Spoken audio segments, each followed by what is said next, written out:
সংস্কার, সুরক্ষা, স্বাধীনতা এই স্লোগান ও স্বাধীন সাংবাদিকতা নিশ্চিত করতে কাজ করছে ব্রডকাস্ট জার্নালিস্ট সেন্টার বিজেসি।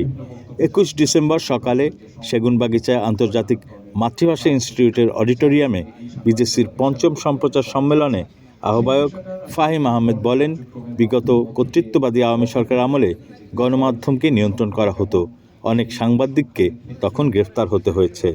এর আগে প্রধান অতিথি সাংবাদিক শফিক রেহমান সহ অন্যান্য অতিথিদের সঙ্গে নিয়ে জাতীয় সঙ্গীতের সাথে পতাকা উড়িয়ে আনুষ্ঠানিক উদ্বোধন করা হয় এই অনুষ্ঠানের। পরে জুলাই আগস্ট গণ অভ্যুত্থানে নিহত শহীদদের প্রতি শ্রদ্ধা জানিয়ে 1 মিনিট নীরবতা পালন করা হয়।